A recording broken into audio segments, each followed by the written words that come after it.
Welcome to the Motocross Network. Today, we'll be talking with Rockstar Energy Husqvarna's MX2 rider, Jed Beaton.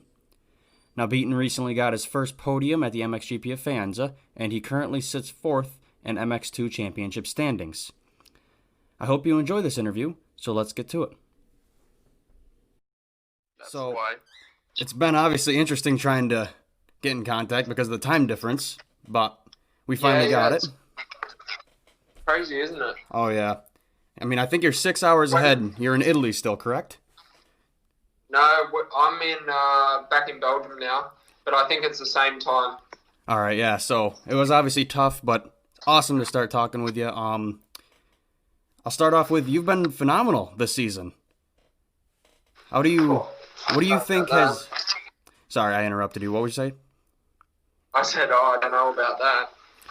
I mean, I think you could do better, obviously, but I think this year you have really been one of the top riders.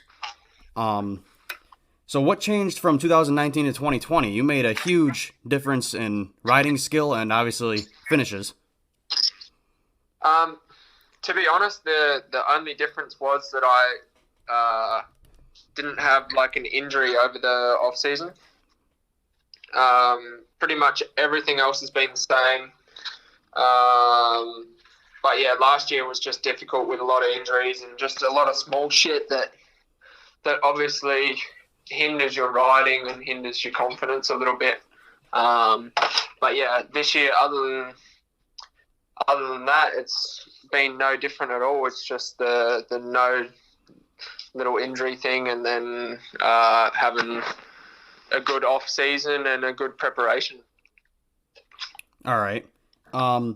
There's a huge difference between obviously the triple headers are a new thing for you guys with this whole COVID garbage. So you finished very differently from the MXGP of Latvia and the Latvian triple header and the Italian triple header. Yep. You obviously performed way better at Italy. What was the difference there? Is it the soil composition or just feeling? Little bit both. You know, it's like. But in Latvia, I crashed literally every single first race on the first lap. So I made it difficult for myself to have to fight back through the pack and stuff like that. So to be honest, I think that was the main difference. Obviously in Faenza, I crashed in the first moto on the first Sunday off the start with Guarnanini, and then. The second on the Wednesday in Faenza, I also was caught up in a crash on the first lap too. So, to be honest, like, I think Faenza, the last Sunday was like the only clean race that I've had since the first two rounds. So, in all honesty, it's mainly my starts and being caught up in all that bullshit that was what was causing me the trouble. With getting decent results, the feeling or nothing else was so much different. It was just not getting caught up in it all. Yeah, absolutely. Consistency and not crashing is key. And as you've shown, when you don't crash, you finish way, way better. Yeah, exactly right. So you're sitting fourth in the points currently in the MX2 standings. Do you believe you could finish third or even second if you get more podiums throughout the season? Yeah, possibly. It's anything's possible, you know. We race motorsport, so obviously, yeah, anything's possible. I just need to perform my best and do the best that I can do, and then we see where we are in the end, you know, because obviously if I'm not performing my best or not doing my best, then it's hard to get the results. So I just need to focus on that more than anything. And like I said, I'm pretty sure anything's possible. We race motorsport, so anything can happen. And really, I'm just focusing on myself at the moment and then trying to get the best results out of it. And the better the results, the more points. So, yeah, like I don't count myself out of anything yet. So, and plus we're only halfway through, so there's still a lot more rounds to come, but they're all just going to come very quickly. So I think these next couple of weeks are going to be quite important for the championship. Absolutely. So what are you doing to train differently? Do you train differently for the track you're going to? Because normally in the MXGP Championship, you go to a completely different track, different country almost every weekend. But this year, Yeah. there's all these different triple headers, so you're going to be racing the same track for 3 races. So do you train for that type of soil or that track design differently? Yes and no. Like we pretty much just, if there's a sand race, we go practice sand. If there's we try and practice hard pack. It's not generally like we have to train for that specific soil or whatever, you know what I mean? Like we just train on the best conditions that we can, that we is best for that race. But yeah, other than that, not really. Just as long as we get our riding in and we feel comfortable, then I think that's the main priority. Everything else after that is just a bonus, I'm guessing. Absolutely.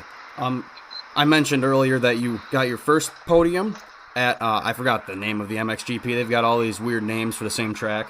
But you got your first podium. Do you think that you can get many more of these this season? Because you've been consistent recently. Yeah, I think it's definitely possible.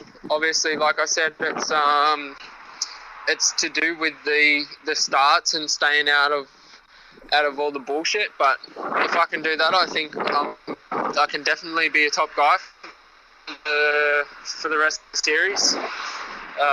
Yeah, no doubt about it.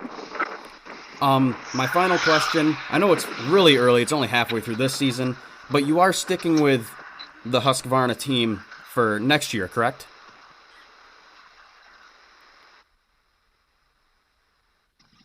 Did you get that?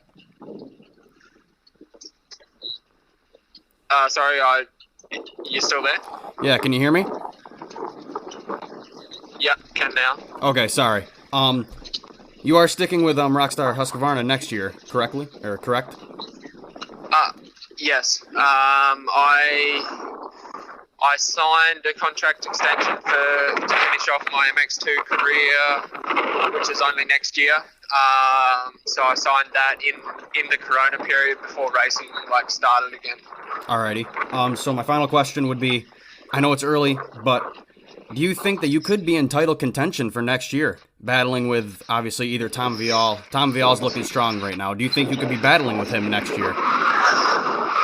Yeah, for sure. There's no reason why we can't. You know, it's it's like if we go back to normal GPs next year, it's a very long season and stuff. Obviously, this year has been super long because we didn't race for a long time, but we were still practicing. So, I think there's no reason why I can't fight for a title. I just need to, obviously, we need to focus on this year, get through this year, and then have a good off season. And then, like I said, I see no reason why we can't. Absolutely. Thanks for talking with me. I know it was a mess texting back and forth trying to... Sorry, I interrupted you.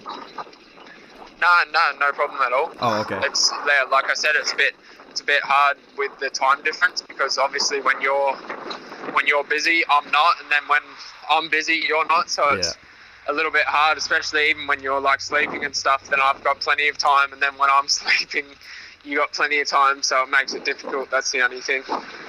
Yep. Thank you for speaking with me. It was a pleasure.